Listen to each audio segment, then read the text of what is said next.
speak to you, Matt, actually, this idea comes up, and I think there's so many layers to it. It's the idea of it's just a parallel between meditation and life. And I guess you can kind of draw a parallel between anything in life. But for Mm. example, playing the keyboard, like we discussed Yes. earlier.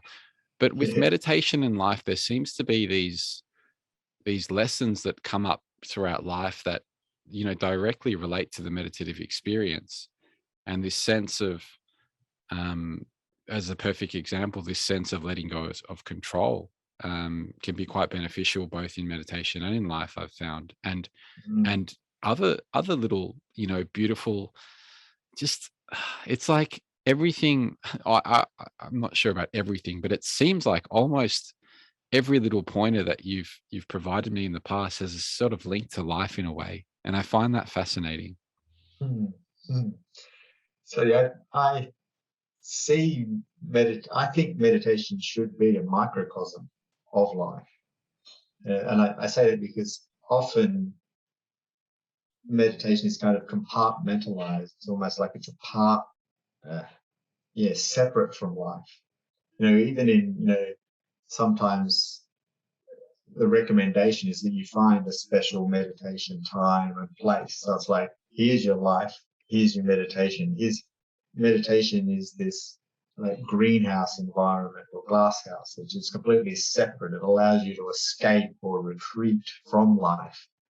Um, and I think that has its benefits. It's not. I'm not saying that's not useful or good in some ways, but like you say, if meditation is kind of integrated with life, um, then yeah, it can then influence life and vice versa. Practice can influence life, life can influence practice, rather than having them kind of discrete, separate things. Yeah, this is actually a question I wrote down for you when I was thinking about our chat. And it's this idea of, I've heard it come up in a number of different contexts, but it's the idea of like creating a bridge, or, beginning to build that bridge between your, I guess, practice or whatever that may look like for yourself, and life. So is there anything you could share around that space of like, maybe fusing the two, although it seems like they're already together in a lot of ways. Like there's maybe not too much you need to do, but I'm sure there are things that can help, um, you know, allow that to be more of an obvious thing, or more of a Mm, useful thing in life, or maybe not useful. So maybe useful is not the right word, but yeah, there can be a marriage that can take place, I guess. Once mm, that's a conscious, once that's kind of a conscious thing, when you're aware of um, how connected your practice is with life. mm. Well, yeah, I think that's skills can be very context dependent, Hmm. or skill acquisition. So, you could become an expert at finding calm whilst you're sitting on your butt meditating. Mm. Um,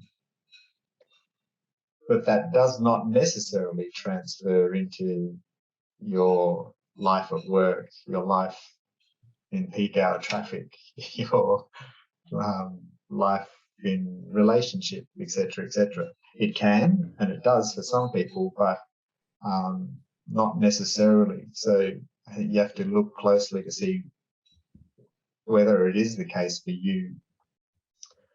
And if not, then you have to very consciously apply the skills or attitudes or ways of relating to experience that you've developed in meditation, and apply them um, where they're needed at the key points or key moments in your life.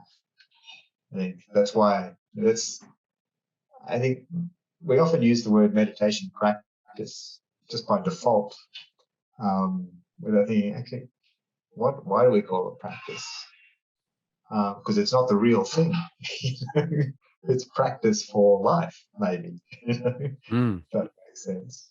I Yeah. was just, yeah, that makes a lot of sense. It's kind of thinking like, maybe life's just one big meditation.